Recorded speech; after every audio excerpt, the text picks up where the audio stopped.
Well, good afternoon to all of you who may be joining us right now on Facebook or YouTube. Actually, I shouldn't say maybe joining. Clearly they are. If they just heard me what I'm saying, there's no maybe about it. Point. You are here with us this afternoon. If you can see us, you've already joined us. That's right. You've already joined us. There's no question about it now. But good afternoon to those that are tuning in right now on Facebook and YouTube. As we go live again this week to dig deeper into this past Sunday's sermon. My name is Jim Washok. Yes, it was. It was a very good Sunday. My name is Jim Washok, Director of Online Communications here at Weston Assembly of God. And you notice we don't have Shane with us this week. So if you tune in regularly, we have and it's not Shane in disguise either. This is one of our other awesome pastors, Jeremy Woltz. And you've got a kind of a new position here now. Your position's been enhanced. That's true, so yeah. What is it? So, ironic, I didn't even know this was going to happen, but Shane sort of outed me this past Sunday that recently I've been promoted. I was strictly the young adults pastor before, working with our community, about 18 to 35-year-olds. But recently I got a promotion where I'm doing young adults still. I'm not leaving that behind by any means. But I get to add on top. That's right. Please don't panic. Don't panic. I get to add on top of that, taking over small groups. Okay. So I'm now pastor of small groups as well as pastor of young adults. Gotcha. Awesome. Well, very good. Well, congratulations on the promotion. Thank you. I appreciate it. I'm sure your pay quadrupled as a result. Naturally, yeah. That's how it works in the church world. You get one bump up and your salary skyrockets, you know? They quadruple it by 0. So that's the way it works. But anyway, so we want to dig. So Pastor Shane actually delivered the message. He did. But given the fact that this is your new, under your umbrella now, we wanted to give Jeremy the opportunity to dig deeper and go beyond what Shane had to share. But for those that may be watching right now that didn't catch the message, we want to give them a real brief sort of overview of what was said. Yeah, absolutely. Shane speaks for about 45 minutes, so I'm going to do my best to keep it shorter than that. And that's when he's keeping it brief. Yeah. Exactly. Sorry, Shane. So I'll see if I can give you guys like the 2-minute version of this. But essentially, this past Sunday, we talked about Acts chapter 2, and we focus on that passage, verses 42 through 47. Now, for the sake of brevity, I'm going to stick with 46 and 47, which basically says, this is a paraphrase, so please don't get mad at me if I get some of this wrong. But basically it says, break out your Bible. Exactly. They continued to meet together, the early church, and the church in its most innocent, in its purest form, continued to meet together in the temple courts. Every day they would break bread together, and they would spend time in one another's homes, praising God and enjoying the favor of all the people. And then there's actually this amazing little promise at the end. What happens in the early church, and I'm convinced, a promise God gives us for today, where he says, and the Lord added daily to their number those who are being saved. Nice. Now, I think what's amazing, and what Shane did a great job tackling this past week, was the early church had 2 indispensable places of ministry. Okay, the first is in the temple courts. Now, essentially, that means this, right? This church building, the congregation in which we worship together. This is the temple courts, and we at Weston Assembly of God, not to brag too hard on ourselves, but I think we're amazing at our ministry in the temple courts. We have incredible worship. We have an amazing facility here, and our sermon, our preaching rather, if you listen to Shane, you know Shane's a fairly gifted communicator, so we do amazing stuff. Our building's used every single day. 5 services every Sunday? Yeah, absolutely. So and then even during the week, we always have things going on. It's a busy place, that's for sure. But then there's another indispensable location of worship, and that was in their homes. And that's a little bit different because as a church, we have less control what happens in your home, but that is an indispensable place of ministry. You have to have your home be essentially an extension of the church. And I think that's actually where small groups come into play. I'm convinced that for that promise at the end, verse 47, where it says the Lord added daily to the number of those being saved, that won't happen unless you're doing ministry in the temple courts, in the church. But you also have to be doing ministry in your homes. There's something really intimate, vulnerable when you say, hey, I trust you enough to invite you into the place that is most private, into the place where I spend the bulk of my time. It's where the most of my life is formed. And that's in my house. So if I invite you over, that's where you know, okay, this relationship's on a new level. And small groups really do allow that to happen. So Shane did a great job talking through how both those places need to be a part of ministry. But then he also did a fantastic job talking about how one of the best parts about small groups is it keeps people who are here on Sunday from getting lost in the crowd. Right? We have a big crowd here. We do, yeah, we do. We've got a good-sized church. Thousands of people every week, so you can easily feel lost in the crowd. Yeah, it's very easy. And you know what? Sometimes you want to be anonymous, and that's okay. But at some point, God created us for community. And a lot of times in a big place, when you're surrounded by enough people, you can get lost. You can try to plug in and you don't know how, and people maybe just don't always see you every single week. So in order to avoid getting lost in the crowd, Shane did a great job of saying, hey, if you join a small group, that can never happen. Yeah. There will always be people who know your name, who see your face, who look for you week in, week out, whether it's out in the world or even in the church building. Right. So it was. I encourage you to watch it. I mean, it was a fantastic Sunday. And it is available for replay on YouTube. So feel free afterwards, if you'd like, later tonight or so forth, to go ahead and watch that if you missed it, or rewatch it, because it just was such an awesome message. It was. It's really through these small groups, whether an official small group or an unofficial small group, that you really make connection, especially in a large place like this. I know for the many years that I've been here, I've been involved in many different groups of people, and it's really what makes this place feel like home.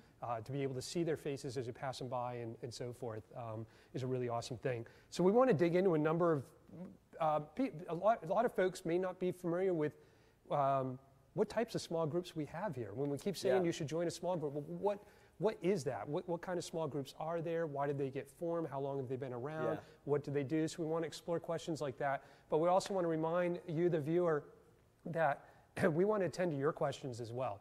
So whether you're watching on Facebook or YouTube, if you have a question that you would like Jeremy to answer during this time, we're with you until 4 o'clock Eastern this afternoon. Please use the comment area and ask your question, and we'll be sure to get to that while we're live. And if by chance you don't think of one until afterwards, you can still post your comment, and we will be sure to get in touch with you after the fact. So just some basic stuff, Jeremy. Kind of give us a rundown maybe of like how many small groups we have here at WEAG, what is like the oldest running small group, what's the newest, how big is like the largest, what's the average size. So just a lot of questions. Yeah, so just kind of run through a number of things, giving people an idea of what small groups looks like here at WEAG. Perfect, yeah. So currently, I'd say that actually after this past Sunday, we had about 50 people sign up to join small groups, I think even for the first time. So they're all getting bigger. Yeah, so these either the groups are going to get bigger or we're going to add some new ones on, which is I think actually the bigger hope. But before this Sunday, I would say that we can comfortably say that we have about 70 small groups. So that's 70 small groups that are currently meeting. And it's been incredible to watch them. Some of them have been together for 20 plus years. I mean, you talk about how long some of them have met. They've literally raised their kids together. That's awesome. That's doing life together. Oh that's my gosh. For sure. Yeah, and I mean, they were each other's primary child care, babysitters, that sort of thing. They provided that for one another for literally their kids' adolescence all the way through going off and starting, having kids of their own kind of thing. Right. So that's been amazing to see. So we've got 70 groups, some who are meeting for a couple weeks now. Some have been meeting for 20 plus years. But as far as our most recent groups, we actually have a married small group that has been meeting for a couple of years in Ted and Rachel Henderson's home. If you know who they are, they're amazing people. But they got to the point where they had probably 25, almost 30 people, because couples, so about 15 couples that were coming on a regular basis. And they did something amazing. They put a plan in place to multiply their group.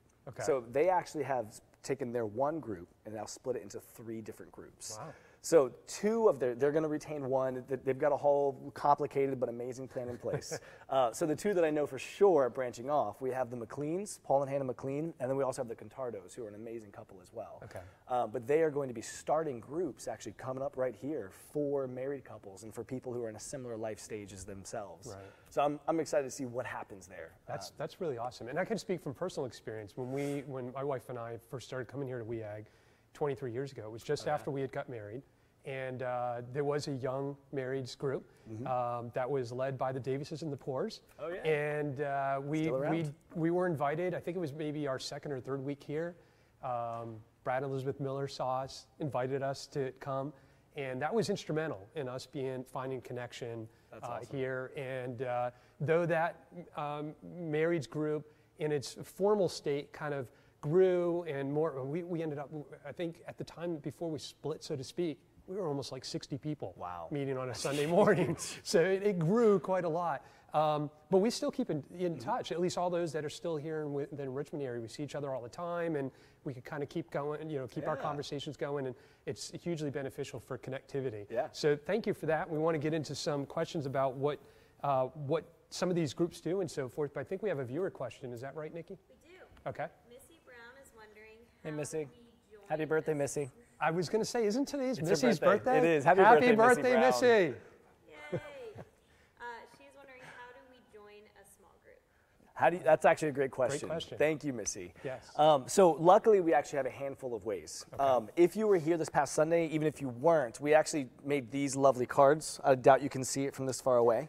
But nonetheless, on the back of it, you can find these anytime you're in our building, and it gives you a website. So I'm just going to tell you what it is because I don't expect you to read this. But it says, if you just go to WEAG, which is the name of our church, WEAG, weag.org/groups. You'll actually find a thing there called Groups Finder. And what's amazing about this is you can literally put in a side of town, a night of the week, a demographic, whether or not kids are welcome in the group. So if you have kids and you're like, oh, I don't know if I can find one, there's actually an option for that. Okay, cool. And it will give you a list of all the groups that meet your criteria. And then you can email their leader directly right from there. You just click on it and you can say, hey, I'm interested. When's your next group? Can I join? Okay. So that's one of the best ways. If you know what you're looking for, that is the best way. It's weag.org/groups. Okay. And perhaps Nikki can put that in the comments as well. Yeah, So, that would be amazing. And then another great way, if you maybe don't have certain criteria or you're a bit more flexible maybe, you can actually email either myself at jeremy@weag.org or actually my unbelievable kind of small groups coordinator, her name's Vicky. She handles a lot of this as well, and she knows basically every group by heart. I mean, she's in a personal relationship with all the group leaders. It's like a living database. Yeah, so I mean, she can basically like Match.com you almost, where you tell her what you're looking for, and she knows the kind of group that would fit you perfectly. So Vicky it's Vicky@weag.org, so they're both pretty easy. But yeah, Nice. I'd say email Vicky@weag.org. Honestly, she's better than me. Or go to the Groups Finder, and those are the two best ways, I would say, the easiest ways to get plugged in quick. Very good, very good. That's a great question. Well, again, if anybody else watching has any other questions, feel free to use the comments area.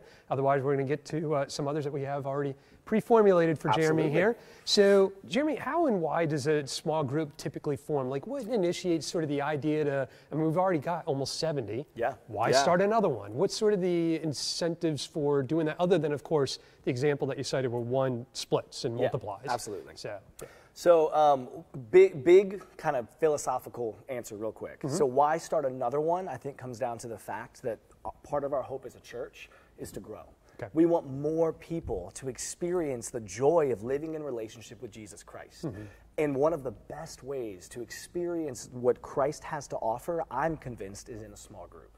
So if we have 70 small groups, but we have 80 new people who want to join them, and we say, oh, hey, we don't have any more for you. We just told them, hey, there's this amazing experience, but we have no way for you to Sorry, join. we're going to put you on the waiting list. Exactly. That's right. So that's why we Take a want to number. start new ones all the time, because yeah. people can plug in and they can find community, they can experience Christ, they can actually come in and become a part of this family that we call Western Assembly of God, this church we're a part of. But the way that they form usually actually is a group of people express interest. Maybe it's in a certain kind of topic. We have a lot of different groups. Some of them actually play soccer together, and that's how they formed, or they go biking together. And they have a certain interest and affinity kind of thing where they say, hey, what if we kept doing this regularly together, but through it we actually checked in on each other's lives? Yeah. So that's one of the ways. Some of them just have a deep interest in reading scripture together. Okay. So they'll form a lot of times based on interest. A lot of other times it's based just on stage of life. And people say, you know what, for me personally, I'm a 29-year-old male, and I want to hang out with other 20, 30-some-year-old men who can kind of relate to what I'm going through. And when I'm having a struggle, whether it's in my marriage or at work even, I have a group of people that are there to support me and to walk me through it and give me advice. Godly advice, because there's a difference in how we sort of hold ourselves to a different standard than those who maybe don't ascribe to Christian beliefs. So that's an amazing thing. Yeah. And then how they form, not only is the interest, demographic, that sort of thing, but if you would come and talk to us, we could actually pair you up and put a leader over a group of people and say, hey, this person's responsible for creating an environment as well as facilitating the discussions so that it becomes consistent and it actually happens over and over and over again. Yeah. And that's how you form truly lasting relationship. Yeah. Make it consistent. Without consistency, nothing lasts. Yeah. Awesome. Well, I imagine with over 50 people signing up just this past Sunday, you're going to be scurrying for some more leaders Yes. and developing some more leaders. Absolutely. And so if anyone happens to be watching and is thinking, I wonder if I could be a small group leader, but I don't know, what is really entailed in that? Should we calm people's fears like, don't worry, there's no 4-hour Scantron test or something like that, absolutely. and so forth? What is involved? What's the type of person that makes a good leader and so forth? Yeah. Well, so just to give the brief overview of small groups in general, our small groups are all about, this is the language we're using, it's all about finding community and experiencing Christ, Okay. which, if you want to dig deeper into that, really means letting a person or helping a person find that group of people who will support you in your trials and celebrate you in your triumphs. Nice. So as a small group leader, your job isn't to make everybody a better Christian, right? You, me, nobody, no individual has that ability. Your job simply is to create an environment where God can then transform them. You create the environment, you make it comfortable, it's consistent. You open up your home and you remind them, hey, it's Tuesday night, don't forget to come over at 7 o'clock. And then your job is essentially just kind of to herd the cattle, right? To stick to whatever schedule there is for the night. You open up with maybe, just for example, about a half hour of catching up. Hey, how was your weekend? Hey, last week you talked about something going on at work, how'd that pan out? That kind of thing, you're just catching up. Then you move into a time of study, and your job is just to say, hey, we all came, we know what the study was. You don't even have to prep much in advance. We have studies now that are video-based, and so you hit play on a video, you guys all watch it together, and then there are discussion questions pre-made. Nice. So you don't even have to do a lot of prep work. You just have to provide the space. You have to create the environment. And then once you do the study together, which hopefully leads to amazing conversation, you facilitate it. If it gets quiet, you ask a question. If you ask a question and no one's ready to answer, maybe you answer first, that kind of thing. So it's not hard, but it does take a certain amount of intentionality. Okay. And then you move it into a time of prayer, where you actually get to go around and say, hey, tell me what's happening in your life, what we can pray for, how God can be at work in you this week until we see each other again. Okay. And then once you get through that, you say amen, and you can kick them out. Doesn't seem too difficult. It's almost like hosting a party, so to speak, at your home. Yeah, that's pretty much it. It's hosting a party with the same people at the same time each week. Yeah. And that's basically it. As far as trainings and resources go, we've got a million ways to help, because we know that some people just need to get an idea at first of what am I supposed to do week one. We've got resources. We actually have videos that we're putting together to help you and sort of to train you that way, so you don't have to come in at 8 a.m. on a Saturday morning. You can have a cup of coffee, sit on the couch, and hit play, and it'll train you right there.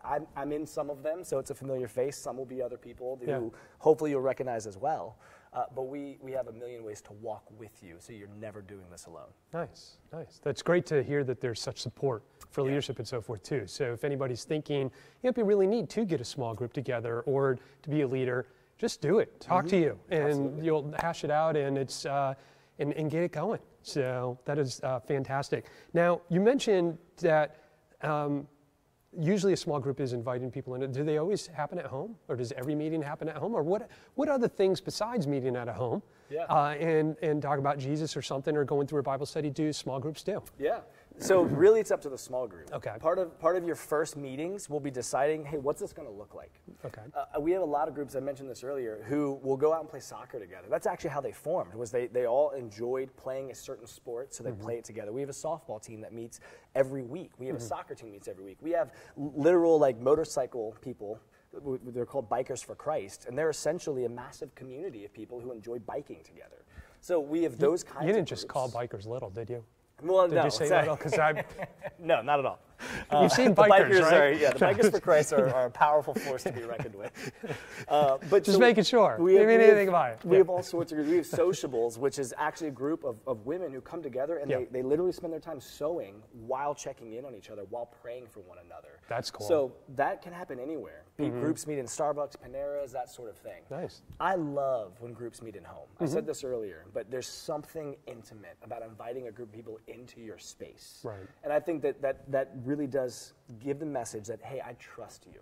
So that's why I encourage it. I always encourage to open up your home and say, hey, come be a part of this, because this is real, meaningful, intimate relationship. It's almost vulnerable at a certain time. Especially, life gets hard. So maybe you didn't restock the toilet paper. Maybe the couch is a mess. Your throw pillows are on the floor, whatever.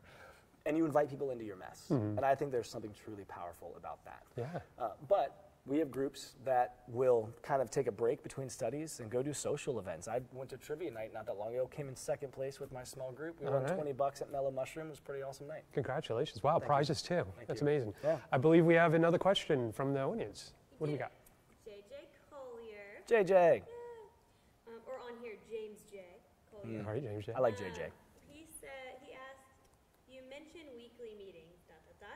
Is that the average people are meeting? Recommended time between, depends on host availability or comfort level maybe? Yeah. So like, yeah, you have that's... to meet every week, or can you meet every other, basically is what he's Okay, Yeah. so the frequency of meetings. Yeah, no, that's a great question. Because a lot of people are busy, and so you think, I can't add one more thing every week. Yeah. And I get that. When we're talking about small groups and the way that I'm sort of envisioning them, the way that our church puts them into practice, I would say a good measure would be to meet at least, at minimum, twice a month. So, for example, mine personally, we meet every other Tuesday night. Okay. So we meet twice, maybe 3 times a week, depending on how the month falls. Yeah. But that way, I'm not having to give up Tuesday night every single week.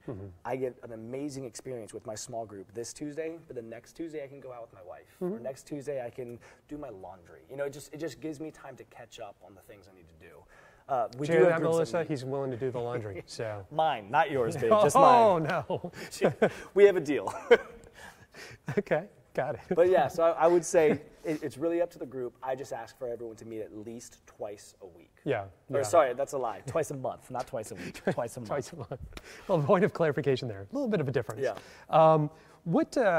Jeremy, you've been working with small groups for a while now, and you've been a member of them, and your parents have as well, and so you've had a lot of exposure to a lot of groups and so forth. How are you aware that small groups have helped their members of their groups, A, connect better with each other, and then B, connect better with the larger church? I mean, we have over 3,000 people here. How does a small group help people feel more comfortable here as well? Yeah. So I'll tackle the first part of that first, the way that they connect with one another. First off, I'm actually convinced that if you get people consistently in the same space together, over time you're going to get to know each other. You're going to get familiar just because you see them all the time, and it's really awkward not to say hi to them after a year of staring at each other. So part of it's just natural, it's organic. You just begin to form a relationship because you're in proximity. But the other part of it is once you begin to get to know each other, a lot of powerful things can happen. And I don't want to walk through a week by week, this is the conversation you'll have. But to give you an idea of if you spend enough time together and you spend enough time caring for one another, the kinds of things that can happen. Just 2 quick stories, I'll make them fast. But I remember I was talking with one of my young adult groups, and I thought this was the greatest story of how a small group can be there for one another. So one of them was actually getting rushed to the ER. Unbeknownst to that person's small group leader, they were actually off having like a pizza party, watching movies. It was 2 guys in the small group who were just hanging out together, and then this other guy who was going to the ER. Okay. So he calls his small group leader on his way and just says, hey, I'm heading to the ER. I don't know what's going on. I just was hoping you could pray for me. So a small group leader, surrounded by pizza, watching movies, they literally have ice cream, and it's 2 of them hanging out, says, you know what, let's move this party to the hospital. So they literally packed up their pizza, they packed up their ice cream, they brought like a little portable DVD player, everything, and went and had a pizza party in the ER waiting room with one of their members just to be there. Yeah. And that's what it looks like to support you in your trials. Wow, that's pretty awesome. What an amazing group. And I mean, it was like a Thursday night, they just hung out until 2, 3 in the morning, and I know that's not feasible for everybody, but that's what it looks like to connect with one another in a meaneful way. I bet that got some attention from some of the other people in the waiting room. Yeah, absolutely. I'm sure people were like, can I have some of the pizza? That's right. What kind of ice cream you got? Very weird place to have a party, but hey, whatever floats your boat. But it's an amazing illustration of what community really looks like. Yeah, what great love and care for one another. Yeah. Absolutely. And then one more quick story. So there was actually another small group that was mainly women. Some of them were already married, some had kids, some didn't. Okay. Well, one of them had gotten married and was actually pregnant, but didn't have the time to plan a baby shower. And so she was kind of bemoaning this. Baby showers, they can be fun. I've been to a few that aren't quite so fun. I've been to a few that are great. But so they were just sort of complaining about the fact, or maybe not complaining, but lamenting that they couldn't plan. They didn't have time. So unbeknownst to her, her small group got together sort of behind her back, and they did everything. They planned it for her. They contacted all of her friends. They went out of their way to fundraise and decorate and everything and surprised her with this massive baby shower that she thought there was no way she'd ever have the time for it. Wow. And that's what it looks like to celebrate you and your triumphs. Yeah. They made this baby something worth celebrating in a powerful way. And that's where I think you can look at small groups and say, that's how you connect with one another. You care for each other in a way that you just don't get without a certain level of intentionality. What a great example of both those things that you said, of small groups being there when you're in pain and when you're in joy, and doing both with you. That's pretty awesome. Absolutely. Jeremy, in our few minutes that we have left and so forth, how do small groups help their members to better experience Jesus, but then to also be like Jesus? Yeah, no, that's a great question. I think you have to take a step back and look at Jesus' ministry. Right? When he was here on earth, he really focused on two main things. Okay, and I know you can't simplify Jesus' work into one quick statement, but I'm gonna. Essentially, he came to reconcile us with God, and then to reconcile us with one another. Now, you think about what Jesus did. He did the impossible part of that. We don't have the power to make right our relationship with God. So Jesus, in his ministry on the cross, in his resurrection, he reconciled us. He brought us back into relationship with God the Father. But he sort of leaves it up to us a little bit on how we reconcile with one another. So I think small groups actually give you a place where you can reconcile with the people you're sitting with, which is far more than just liking each other. It's actually being willing to go far enough to empathize with somebody, to empathize with their experiences, even if that experience is wholly foreign to you. And so in small group, you have a chance to get into somebody's life and to hear them express their own pain or their own frustration, their own joys, whatever. But you get to hear them talk about their life in ways that you probably haven't experienced, and you learn how to put yourself in their position, to love them like you would love yourself, right? Nice. I think that's the golden rule. Yeah. And it isn't so much to say, hey, I want you to treat me the way that I always want to be treated. It's not really about me. It's about putting yourself in their shoes, empathizing with them to say, hey, until your life is everything it's supposed to be, I'm not going to quit and I'm not going to rest, because my job is to love you the way that I wish I could be loved. Wow. So I think that's... And who doesn't want that? Everybody wants that. Yeah, absolutely. Exactly. Yeah, that's really neat. Now, some folks that may be watching may not be a part of a small group, a formal small group, and still might be a little on the fence, I'm sure, not everybody's outward going, doesn't always want to socialize, and that's okay. No problem with that. But we do have some opportunities in which still people can become a bit more connected and maybe start to assimilate towards being in a small group. And that I'm thinking of like our various ministry opportunities and so forth around here. I'm a youth leader. That's almost like a small group. Absolutely. In a way. I've been on tech team for many, many years. We're almost like a small group. We know each other for a long time and can talk about a number of things. Do you find that that's a good way for people to get connected? And what sort of examples can you think of that people can perhaps get acquainted with small groups without having to dive into the deep end of the pool right off the bat? Yeah, no, that makes sense. I think actually one of the examples is we have a gymnasium that acts as one of our sanctuaries, one of our worship venues. And we actually have a team that comes every single week and sets up the chairs every single Sunday. They're essentially a small group, because it's the same people meeting at the same time every week in the same space. And even though they're physically doing something, they're talking to each other and they're praying for one another. And that's an amazing way of saying, hey, I'm not comfortable going into a stranger's house, sitting on a couch and talking about my feelings. But maybe you're comfortable showing up a little early to something we do at church and just helping get the space ready. And in that experience, like you said, you get a taste. You get to see a little bit of what it's like to have other people check in on you and just make sure things are going okay, and to pray for you if they're not, and to maybe even give you advice or actually give you of their own resources if that's what you need. Yeah. So we have opportunities like that in Friends of the Homeless, which is actually a ministry of people who cook a massive meal and then go downtown together and feed hundreds of people who are currently down on their luck, don't have shelter, who will come in and eat for free. And they do this every single month together. Yeah. We have groups that help out with Caritas, which is a ministry, again, for the homeless.